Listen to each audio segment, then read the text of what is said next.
Hi, thanks for joining me. I'm Maria. Today we are looking at Santosha, the second niyama, contentment, the practice of acceptance. So there are so many reasons that we don't have acceptance. Sometimes we don't accept ourselves, be it our body sizes, our shapes, our ability to do things, our achievements that we make, especially when we start comparing ourselves to other people, which we really shouldn't do because we are all very different. And just because we're not doing the same as somebody else, or not maybe able to do the same as somebody else, does not mean that we are not just as good in our own right. Sometimes we struggle to accept the difference in our success because we look at other people and they may have mansion houses and lots of money, and we don't. But that still doesn't mean that we shouldn't accept ourselves. We should be happy with what we've got and where we are. I think we need to look at all the negatives that we choose to sometimes make for ourselves and find the positives within. So for me, I'm not rich. I don't have a mansion as a house. But that said, I do have 3 beautiful children, and they're very loving, they're very kind, they're doing really good jobs at making their own way in the world, which I'm very proud of. So if you look at it that way, I am actually very lucky, I'm very rich. I'm not married, which I know a lot of people struggle with. They feel that there has to be this marriage at the end of the relationship, or to create that fulfillment of the relationship. But for me, I'm not married. But that said, I do get to watch my beautiful daughter building an incredibly strong, loving relationship with her father. And, you know, that's worth more than a wedding ring to me. So I feel very lucky and very happy that I get to see that, watch that development growing and blossoming. So we really do need to look at the positives within the negatives and realise how lucky we actually all are. Especially within yoga, we often pick on ourselves because maybe we see a pose and asana and we can't do it. And it just makes us feel like we're not good enough, that maybe we shouldn't be doing it because we don't have the ability that in our minds we think we need. But of course we don't need to be able to pull off every pose, every asana, and we don't need to go into any pose or asana as deeply as we see other people going into it. I think the most important thing is the journey and the fact that we're practicing, and that really is enough. Before I talk too much, we are going to start going into some poses, some asanas. I have got 2 knee pads today because I find that they can be quite useful for our poses today, and also a block, because a block can also come in handy. So I'm going to put that so that it's near me. We're going to have some affirmations with our poses today, and we're going to start in a wide-legged child's pose. Legged? I'm making up new words. Wide-legged child's pose. So bring your big toes together, widen your knees towards the outer edges of the mat, bring your bottom towards your heels, and we're going to start to walk our hands forwards. Now, if you feel any discomfort in your lower back, bring your knees slightly closer together. We're going to walk our hands forwards, bringing our head towards the floor. And our affirmation today is going to be, I am content with my life. So bring your head to the floor. And you can say either loudly or just in your mind, I am content with my life. Taking a few breaths here.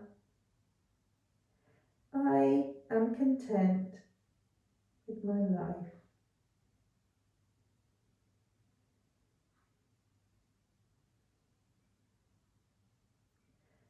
I am content with my life.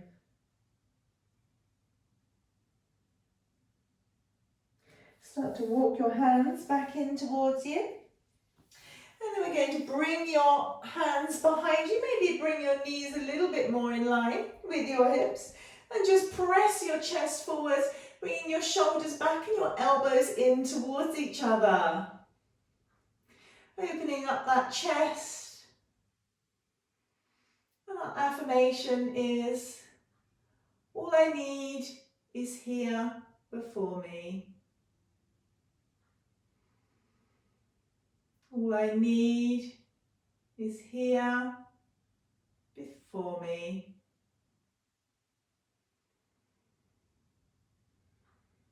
One more time.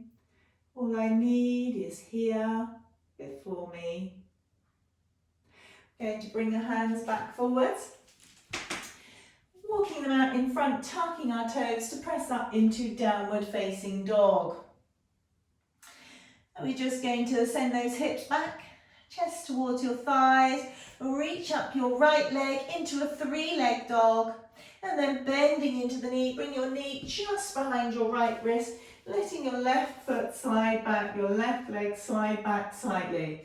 Now this is where you may choose to use your block, just to pop underneath your bottom, making sure that your hips stay level, so squared. We don't want one dropping down further than the other. Or you could use, if you find that your block is too big, maybe a couple of knee pads. And then we're just going to press our fingers into the floor, lengthening through the spine, lifting it up, and then just creating a gentle back bend in our pigeon pose. So you don't need to go any further into this pose than what suits you. Remember, it's about acceptance. So accept where you are in this pose. We're going to maybe walk your hands forwards. Now you may stay here, absolutely fine. You may come down onto your forearms. And you may choose to stay here. That's also fine. Or you may just bring your arms in front of you so that you can rest your head on your hands or on your arms.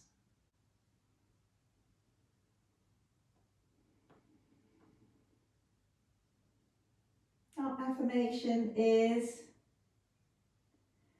I will allow my experience of today to bring me joy.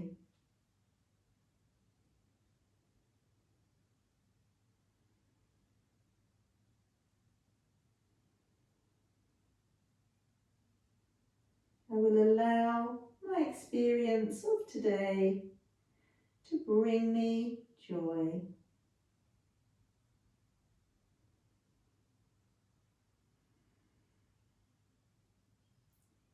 I will allow my experience of today to bring me joy. Bring your hands back to the floor, gently lifting back up, tucking that back toe. We're going to press back into a downward facing dog. I'm just going to move those.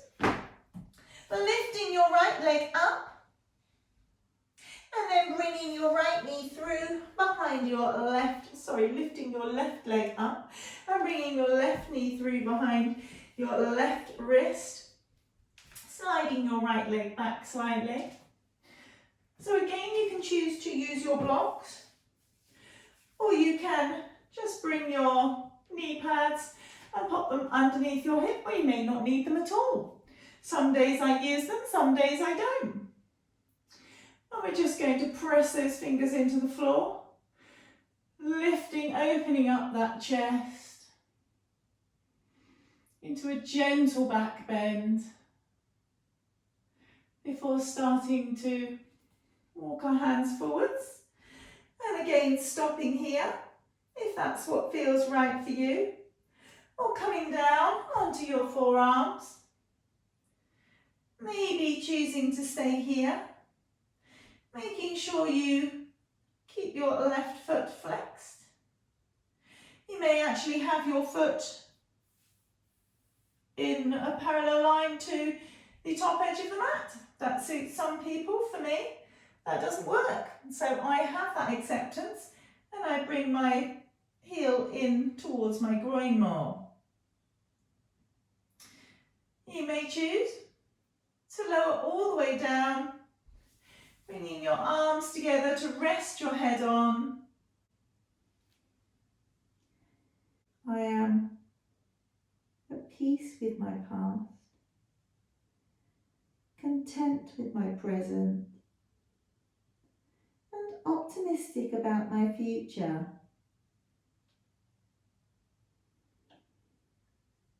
I am at peace with my past, content with my present, and optimistic about my future.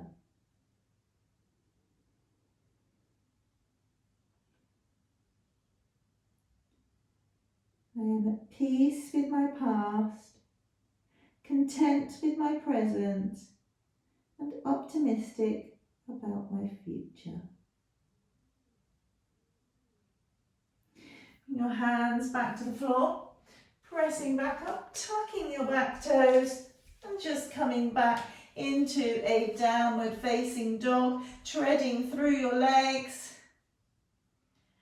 before bringing your knees to the mat and coming onto your bottom. Thank you for joining me today.